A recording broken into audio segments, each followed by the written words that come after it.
Bismillahirrahmanirrahim. Assalamualaikum warahmatullahi wabarakatuh. Kita mulakan pertemuan kita dengan bacaan doa. A'udzubillahi minasyaitonirrajim. Bismillahirrahmanirrahim.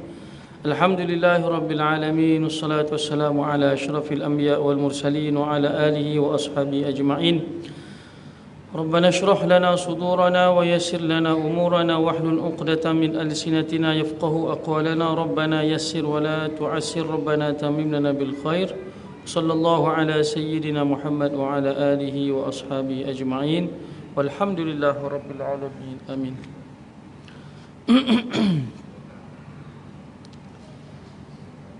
الحمد لله وبه نستعين والصلاة والسلام على رسوله الكريم Sayyidina Muhammad wa ala alihi wa ashabihi ajma'in. Subhanaka la ilma lana illa ma 'allamtana innaka antal alimul hakim wa la hawla wa la quwwata illa billahil aliyyil azim amma ba'd. Alhamdulillah, kita panjatkan syukur kepada Allah Subhanahu wa taala atas limpah rahmatnya dapat kita bertemu pada malam ini. Moga-moga Allah Subhanahu wa taala sentiasa merahmati pertemuan kita insya-Allah. Muslimin muslimat, ibu ayah yang dirahmati Allah Subhanahu wa taala. Sambungan daripada perkongsian kita kitab An-Nasaihud Diniyah, nasihat-nasihat keagamaan kalau kita nak terjemahkan. Ini karangan Al-Habib Al-Haddad rahimahullahu taala.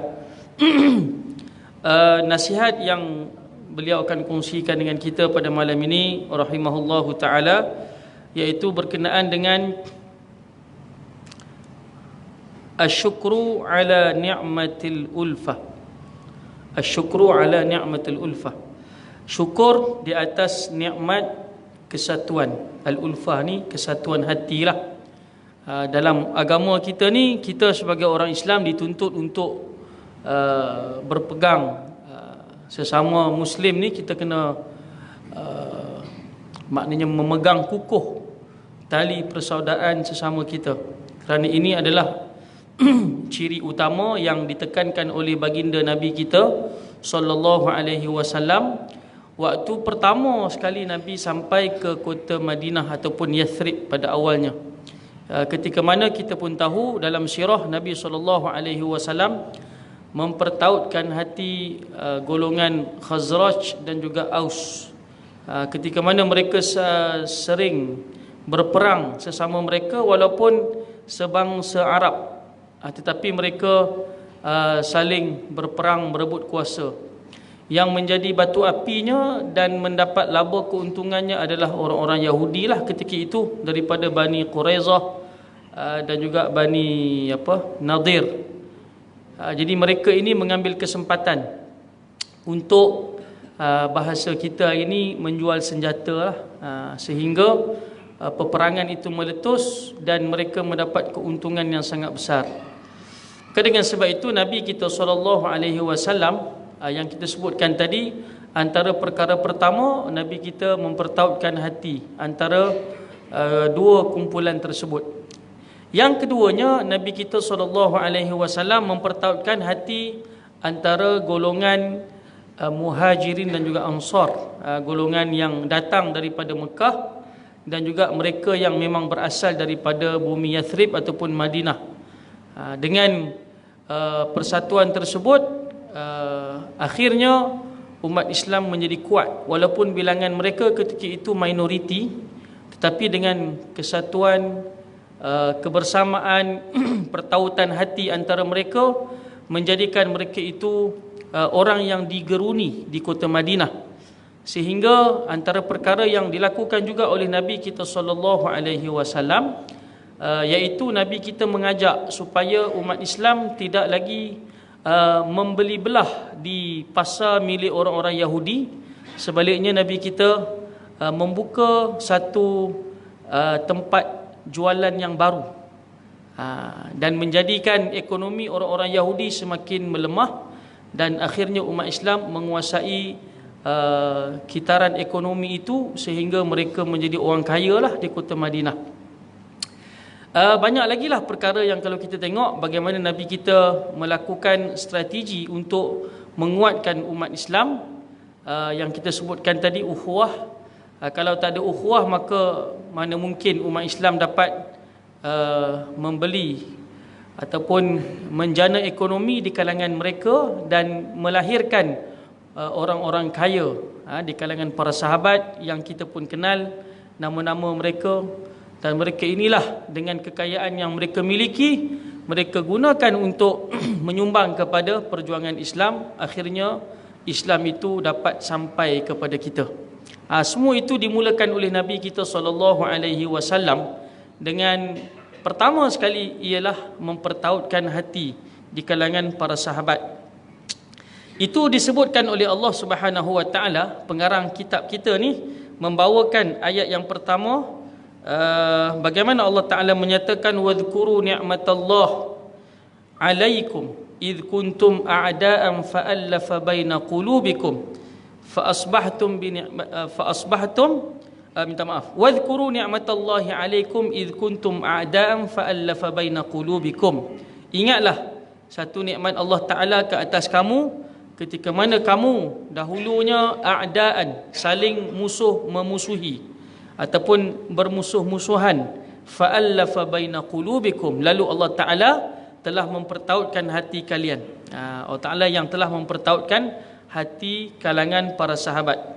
Ini adalah salah satu, dia kata amrun bi syukrihi ta'ala ala ni'matil ulfati allati an'ama Allahu biha alaihim ba'dal adawati syadidah allati kanat bainal Aus wal Khazraj. Ini adalah salah satu daripada arahan supaya umat ketika itu bersyukur kepada Allah. Allah Ta'ala minta kita ni bersyukur, ataupun umat Islam ketika itu bersyukur di atas nikmat yang besar, iaitu nikmat mempertautkan hati mereka. Kita ni kalau dah boleh bertaut hati, itu tanda nikmat Allah yang besar tu. Nikmat Allah yang besar. Sebab tu Tuhan sebut wadhkuru ni'matallahi alaikum, ingatlah nikmat Allah ke atas kamu, id kuntum a'daan, ketika mana kamu ni duk saling balah, bergaduh kan, sikit-sikit bergaduh, sikit-sikit bergaduh.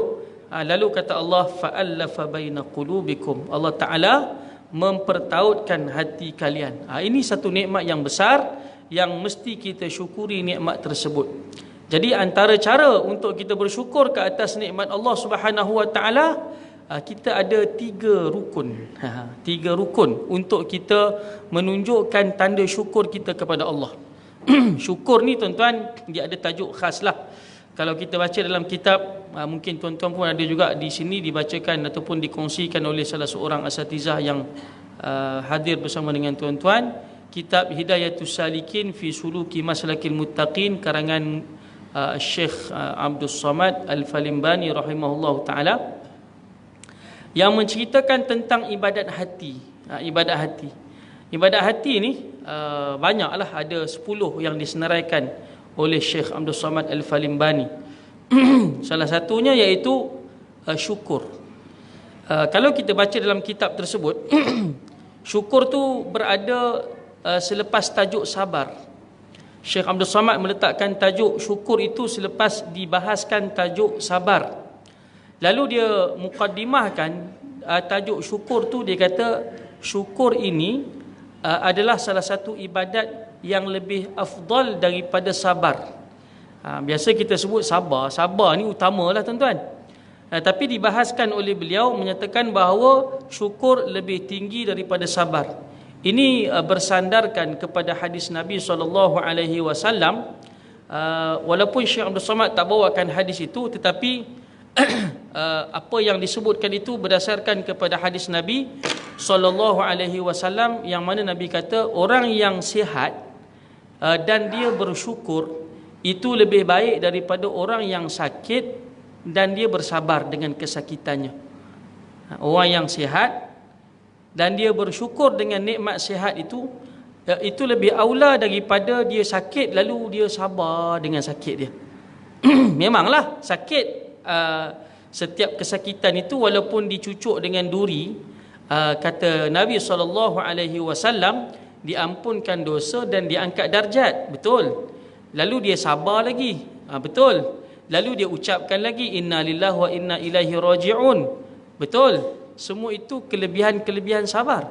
Tetapi nak dibandingkan dengan sifat syukur, syukur itu afdal lagi daripada sabar. Ketika mana seseorang itu sihat dan dia bersyukur dengan nikmat sihat itu lebih afdal daripada sabar ketika mana dia ditimpa dengan kesakitan. Pun begitu, syukur ini ada 3 rukun yang mesti kita penuhi untuk menjadikan syukur kita itu sempurna, ibu ayah sekalian. Yang pertama sekali, kita mengiktiraf al-i'tirafu bi ni'matillah. Kita mengiktiraf nikmat itu daripada Allah Subhanahu wa taala. Itu rukun pertama dalam syukur.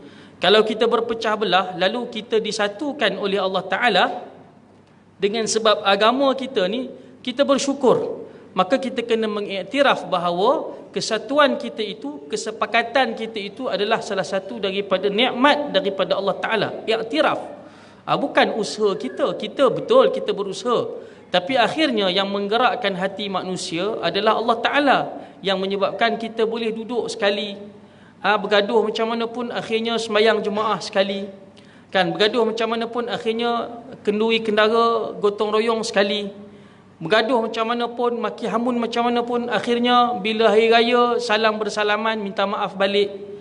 Semua yang menggerakkan itu adalah Allah Ta'ala. Maka kita mengiktiraf bahawa nikmat al-ulfatu itu, nikmat kesatuan, kesepakatan, pertautan hati kita itu adalah daripada Allah Subhanahu wa taala. Itu rukun yang pertama. Rukun yang kedua daripada syukur iaitu kita at-tahadduts bi ni'matillah. Kita kena ceritalah bahawa nikmat itu daripada Allah Subhanahu wa taala. Kan? Cara kita bercerita menyebutkan tentang kesyukuran kita, pertama sekali dengan kita mengucapkan alhamdulillah. Dapat nikmat terus alhamdulillah. Nikmat dipertautkan hati kita, maka kita ucap alhamdulillah. Ini adalah nikmat daripada Allah Ta'ala. Tuhan yang telah menggerakkan hati kita untuk kita ni bertaut sama-sama kita. Itu cara ataupun rukun yang kedua dalam kita menyatakan syukur kita di atas nikmat yang hebat itu. Kalau orang Melayu kita ni, kalau dia nak cerita nikmat dia, tuan-tuan, dia buat apa, tuan-tuan? Macam kita sebut di sini, dia buat kenduri. Kenduri kesyukuran. Bersyukur. Kenapa buat kenduri ni? Bersyukurlah sebab anak saya kahwin.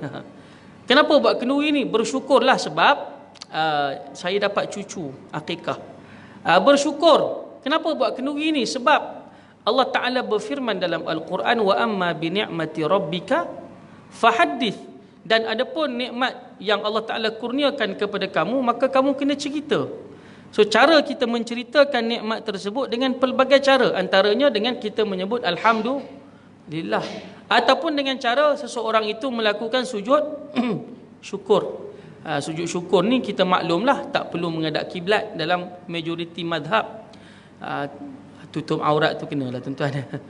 Tak tahu main bola bubuh gol betul dia sujud tu, saya tak tahulah kan. Jadi mungkin dia mazhab yang tak payah tutup aurat kan. Ala kulli hal, nak bagi tahu pada tuan-tuan bahawa pelbagai cara kita menyatakan kesyukuran kita. Itu rukun yang kedua dalam kita bersyukur di atas nikmat yang Allah Ta'ala kurniakan. Yang ketiga apa dia? Rukun yang ketiga dalam syukur ni iaitu taskhiruha. Kita membalas nikmat yang Allah Ta'ala kurniakan kepada kita dengan kita menambah banyak lagi ibadat kepada Allah Azza wa Jalla. Datang awal hari ni ke surau ni sebab apa? Sebab adalah nikmat yang dia dapat tu. Sebab tu dia datang awal. Kan? Sebelum ni lambat. Sebab sebelum ni tak ada motor baru. Contoh. Tak ada kereta baru. Ini dapat kereta baru, semangat tuan-tuan. 30 minit sebelum azan dia dah sampai. Sebab apa? Itu tanda syukur dia. Dia memperbanyakkan ibadat kepada Allah. Memperbanyakkan solat sunat, memperbanyakkan tilawatul Quran, banyak mengucapkan tasbih, tahmid, takbir, banyak mengucapkan la ilaha illallah. Itu semua adalah tanda kita bersyukur kepada Allah. Itu rukun yang ketiga daripada syukur. Jadi kalaulah kita nak bersyukur kepada Allah, maka itulah 3 rukun yang perlu kita penuhi. Kalau tidak, syukur kita tu dia syukur yang tak sempurna. Ibarat macam, minta maaf lah kalau saya bagi contoh, ada orang yang menang anugerah, kan, ataupun dia dapat nombor 1 dalam pertandingan karaoke. Bukan karaoke nasyid, karaoke hak ni lah, lagu-lagu 60-an, 30-an lama sangat tuan-tuan. Kan 60-an punya lagu otai masih berbisa kan. Dia menang, lalu dia kata alhamdulillah. Ketika mana dia mengucapkan alhamdulillah dan syukur itu, ketika tu contohlah dia tak tutup aurat, dia tak pakai tudung ataupun dia tak solat, itu tak cukup dia punya rukun syukur kepada Allah. Sebab rukun syukur mesti ada 3 tadi. Barulah dia punya syukur itu sempurna. Jadi saya, tuan-tuan, ibu ayah sekalian, kita kena cek balik. Sebab itu ketika mana Allah Ta'ala mempertautkan hati kita, maka kita kena ingat balik nikmat tersebut dan kita kena bersyukur di atas nikmat yang hebat itu. Itu antara perkara yang besar. Akhirnya walaupun yang kita sebutkan tadi bilangan umat Islam itu minoriti ketika itu di kota Madinah, tetapi mereka dapat kuasainya tanpa diganggu oleh orang-orang. Maknanya bukan tak diganggu, tetapi gagal dijatuhkan kepimpinan baginda sallallahu alaihi wasallam itu kerana para sahabat, orang-orang yang beriman dengan Allah Subhanahu wa taala menyokong kuat Nabi kita sallallahu alaihi wasallam.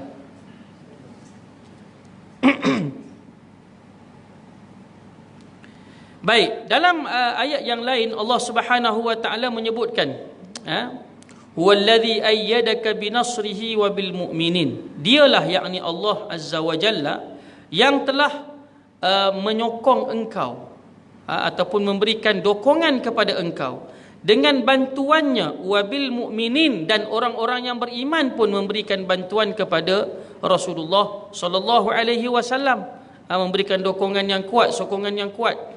Wa allafa baina qulubihim law anfaqta ma fil ardi jami'an ma allafta baina qulubihim walakinna Allah allafa bainahum innahu azizun hakim.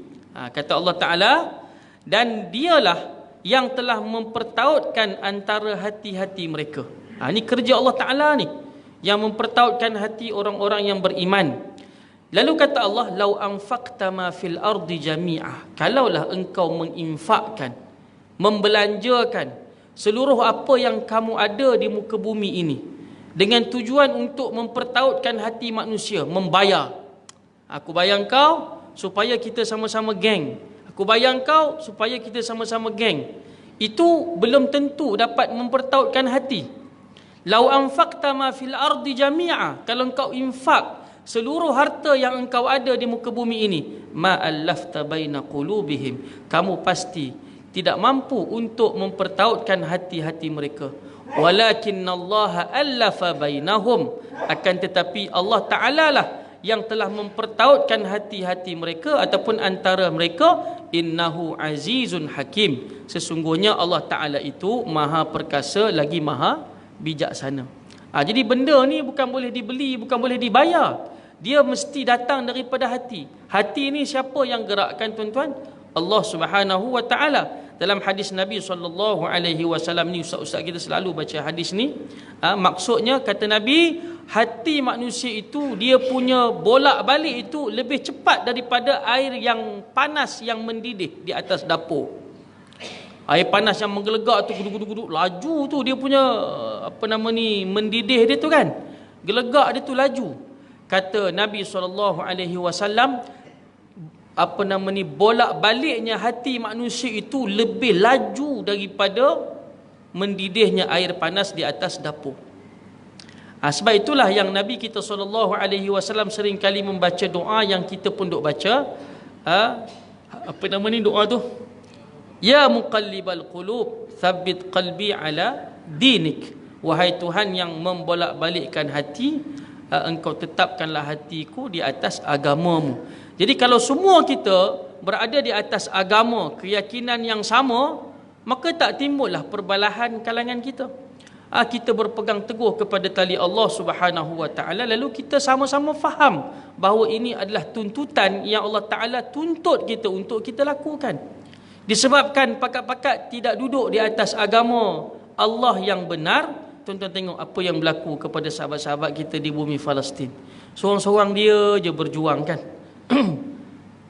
Walaupun dalam ucapan-ucapan dia kita dengar baru semalam ucapan terkini yang keluar daripada juru cakap rasmi Al-Qassam Abu Ubaidah, dia seringkali mengulang ya ummatal Arab wal Islam, wahai umat Arab dan orang Islam. Duk sebut Arab Islam, tapi orang Arab macam dia lah perangainya, kan? Orang Islam macam tu lah, kan? Tengah kita tengok perang-perang itu, nampak dah bagus dah kita punya semangat. Lepas tu dah jadi konsert lah, habis lupa habis dah. Kita lupa habis dah kepada perjuangan kawan-kawan kita di bumi Palestin. Tuan-tuan mungkin tak lupa lah, tapi orang luar sana majoritinya dia tak berapa nak ingat pun apa yang berlaku di bumi Palestin. Kita tengok di Malaysia ni, cuba tengok di negara-negara Arab yang dekat dengan Palestin tu. Bukan ambil endah pun tuan-tuan. Mungkinlah ada ambil endah, mungkin majoriti rakyatnya, tapi pimpinan dia tak ambil endah, kan? Jadi sebab apa? Sebab tidak berada di atas kefahaman Islam yang sama. Sebab itu kata Nabi, kata Allah Subhanahu wa taala, "Lau anfaqta ma fil ardi jami'a ma allafta baina qulubihim." Kamu tak mampu untuk mempertautkan hati manusia ni. Jadi dia punya punca utama adalah dengan kita kembali kepada agama Allah Azza wa Jalla. Kembali kepada memahami hakikat bahawa Islam ini tuntutannya bagaimana, Allah Ta'ala minta kita buat apa. Daripada situlah bahawa kita faham bahawa inilah agama yang menuntut kita untuk sama-sama kita duduk semeja, kita membantu sesama kita, yang kita faham daripada ayat Al-Quran, wa ta'awanu ala al-birri wat taqwa wa la ta'awanu ala al-ithmi wal udwan. Yang kita faham, saling tolong menolonglah kamu dalam perkara yang baik dan takwa, dan jangan kamu saling tolong menolong dalam perkara kejahatan dan juga permusuhan. Baik, waqad kanu min qabl an yab'atha Allahu ilaihim rasulah ala syafa hufratin minan nar. Dulu ni dia kata, pengarang kitab kita ni kata, mereka sebelum diutuskan Rasulullah sallallahu alaihi wasallam, manusia ni berada pada syafa hufratin minan nar, berada di bibir-bibir neraka. Masuk bibir neraka ni dah nak masuk neraka dah ni, kan? Maka datangnya Rasulullah sallallahu alaihi wasallam selamatkan mereka daripada bibir-bibir neraka, lalu mereka tak dicampakkan. Wa dzalika bima kanu alaihi minal kufri billahi wa ibadatil asnam, kerana mereka menyembah berhala.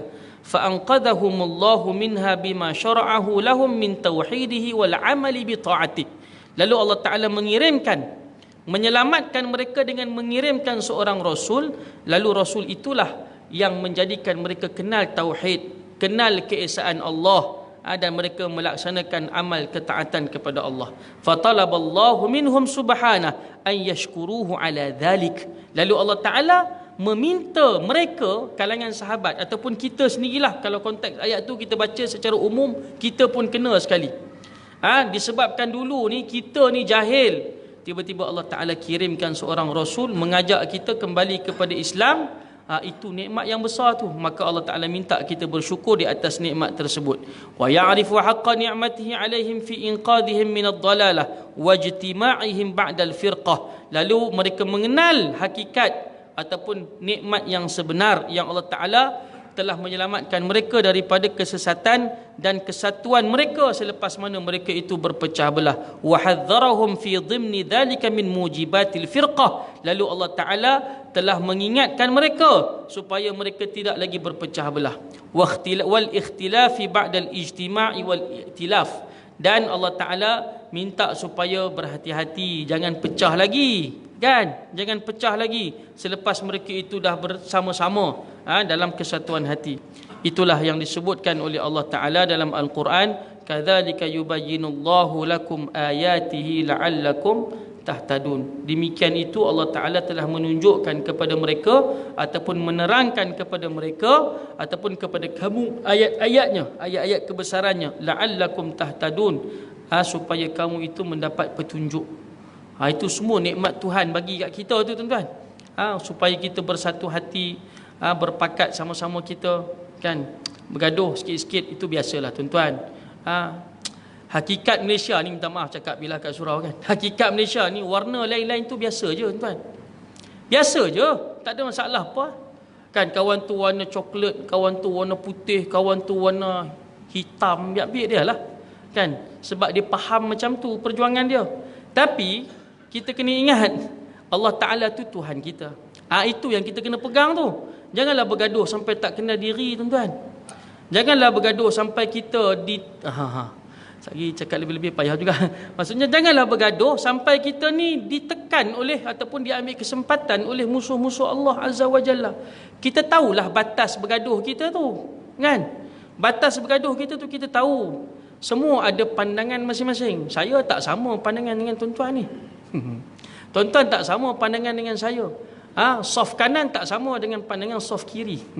Geng belakang tak sama dengan pandangan geng depan. Itu biasalah. Kat mana-mana pun macam tu. Kan ada orang beritahu, ustaz, sebelah kanan ustaz tu, bukan kat sini, tempat lain. Sebelah kanan ustaz tu, depa ni geng lain ustaz.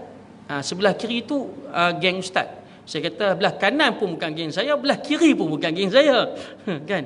Tapi kita fahamlah. Akhirnya kita tahu batas pergaduhan kita tu. Betul tak? Nak bergaduh sampai mana, tuan-tuan? Takkan sampai kita kena pijak, sampai kita kena hentam, sampai kita... tuan-tuan yang dirahmati Allah, Hamas tu, kan, Hamas tu faham dia ikhwan muslimin. Faham dia ikhwan muslimin. Ikhwan muslimin ni dah hancur berkecai dah dekat Mesir. Dihancurkan oleh Abdul Fattah As-Sisi tu. Tapi ketika mana mereka sedang berperang dengan Yahudi hari ini, siapa jadi orang tengah untuk perdamaian antara mereka? Mesir tu. Lalu dia kata, jazakumullah ala ikhwanina fi Misr. Terima kasih kepada kalian saudara-saudara kami di Mesir. Padahal yang yang digulingkan itu siapa dia?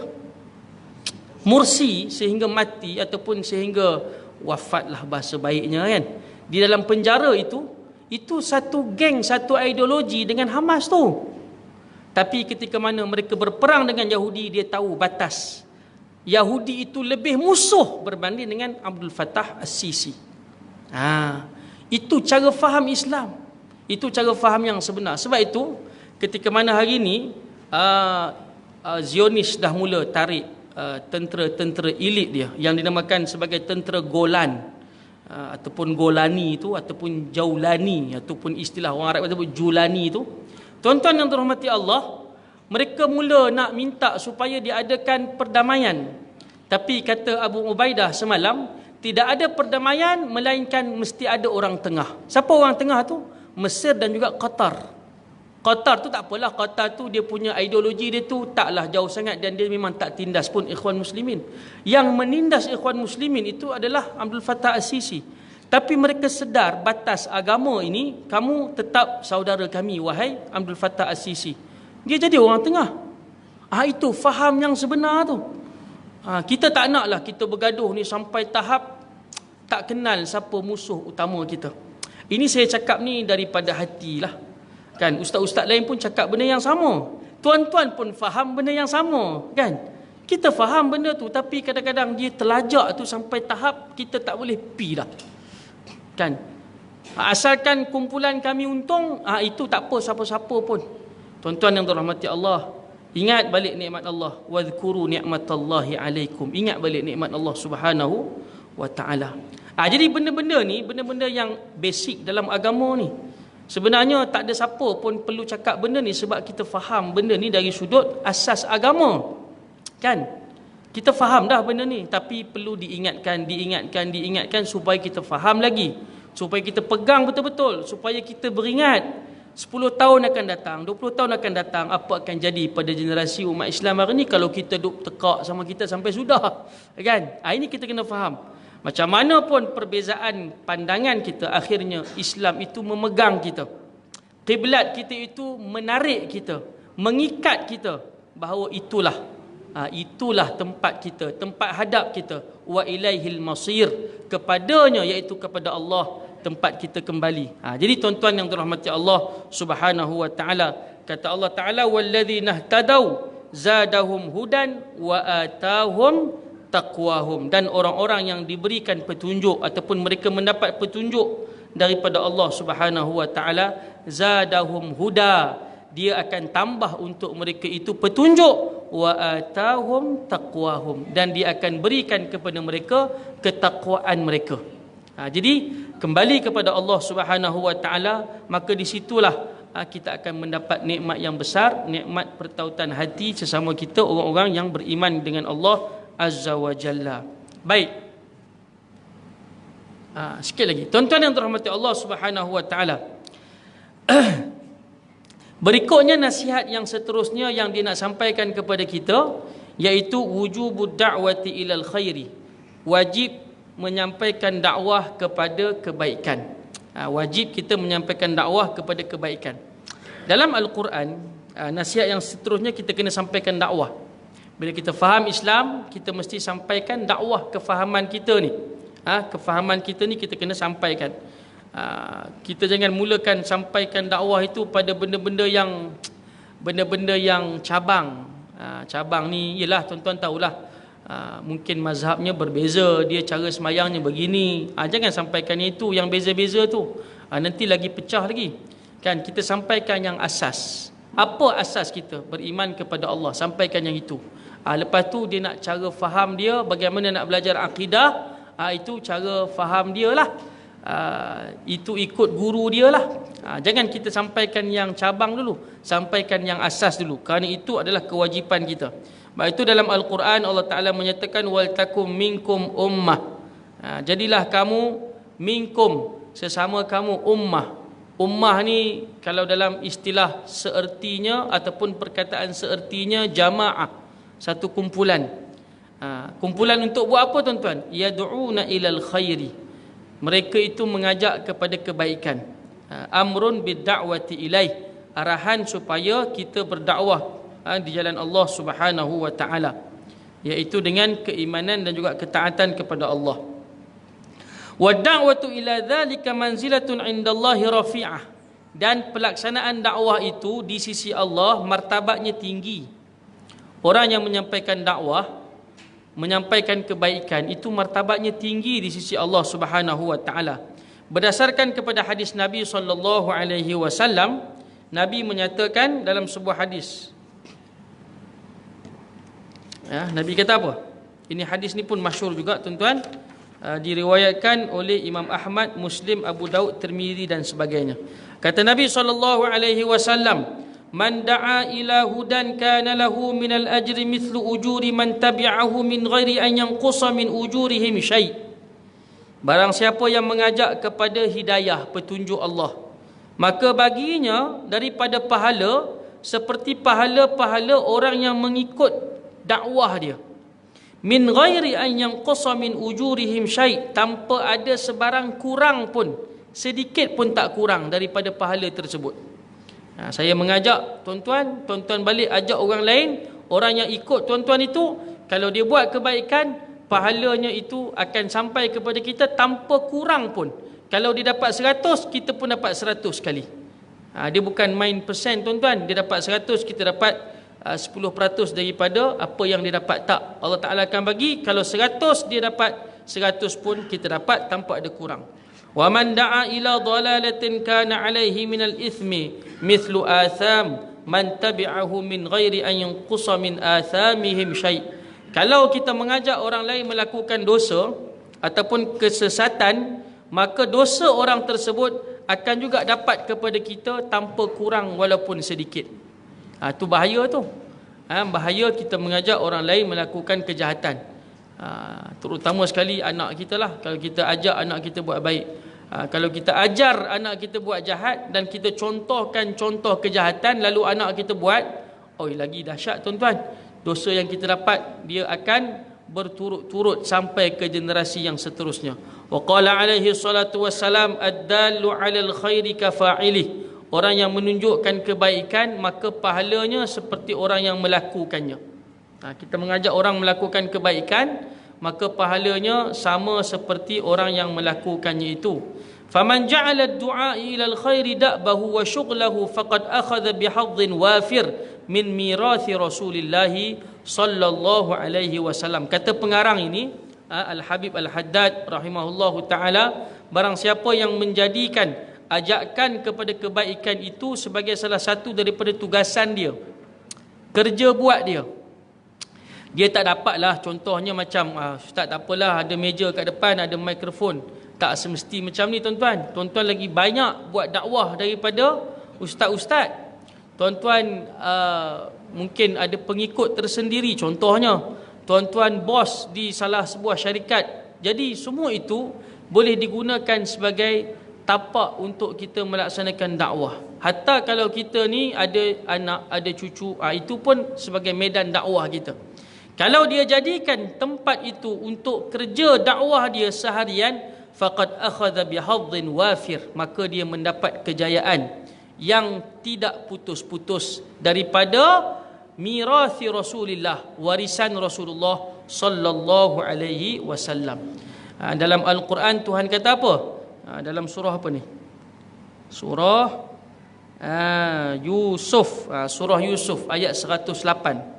Allah Ta'ala berfirman, "Qul hadhihi sabili ad'u ila Allahi ala basirah ana wa man ittaba'ani wa subhanallah wa ma ana minal musyrikin." Katakanlah oleh engkau wahai Muhammad, hadhihi sabili, ini adalah jalanku. Islam ini jalan kita. Hadhihi sabili ad'u ila Allahi ala basirah, aku mengajak kepada Allah ala basirah, dengan petunjuk. Bukan ajak tu kosong, tak ada hujah, tak ada nas, tak ada dalil, tak ada pandangan ulama, tak. Ala basirah, ada hujah dia. Ana wa man ittaba'ani, jalan itu jalan aku dan jalan orang-orang yang mengikut aku. Wa subhanallah wa ma ana minal musyrikin, maha suci Allah dan aku ini bukanlah daripada kalangan orang-orang yang musyrik. Dah masuk waktu, tak bunyi lagi kan? So macam rosak ke jam ni, kena tanya juga tuan-tuan. Lagi dia kata ustaz ni syok sendiri, payah tuan-tuan, bahaya ada setengah tempat tu ustaz tu lajak sampai pukul 9 suku. Tiap-tiap bulan ustaz tu kena maki, tapi ustaz tu tak sedar lah kan. Jadi AJK Surau beritahu kat saya, ustaz tolong jangan jadi ustaz yang syok sendiri. Sebab tu saya tanya tuan-tuan tu, senyap je kan, baik nampak, tapi belakang-belakang habis ustaz ni jam tu ya. Baik tuan-tuan ya. Falam yakun syughluhu alaihi salam fi jami'i awqati ghaira ad-da'wah. Minta maaf. Falam yakun syughluhu alaihi salam fi jami'i awqati ghaira ad-da'wati ila Allah biqauli wa fi'li. Dan Nabi SAW tidak membiarkan waktunya berlalu melainkan ada saja unsur-unsur dakwah yang disampaikan. Saya minta izin sikit lagi tuan-tuan Ini minta izin ni tuan. Dengan kata-katanya dan juga dengan perbuatannya. Walidzalika ba'athahu Allah wa bidzalika amarahu. Allah Taala telah mengarahkan nabi kita untuk melakukan dakwah.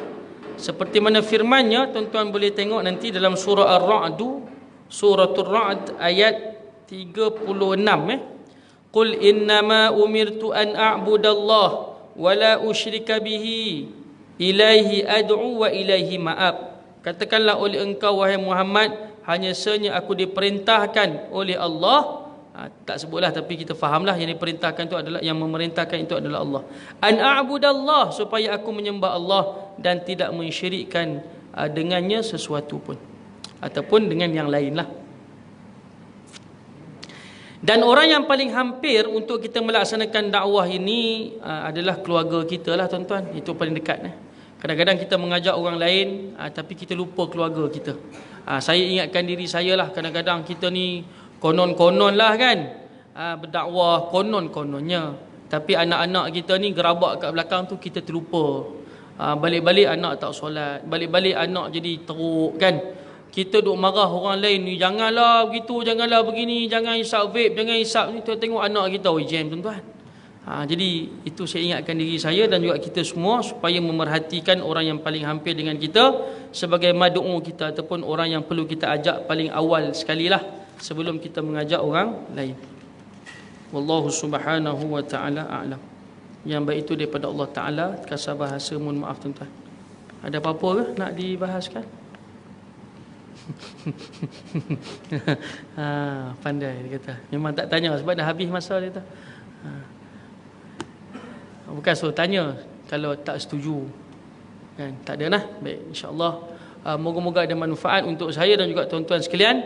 yang baik itu daripada Allah Subhanahu wa taala. Kasar bahasa sekali lagi saya mohon maaf. Kita akhiri pertemuan kita dengan bacaan doa. Auzubillahi minasyaitonirrajim. Bismillahirrahmanirrahim.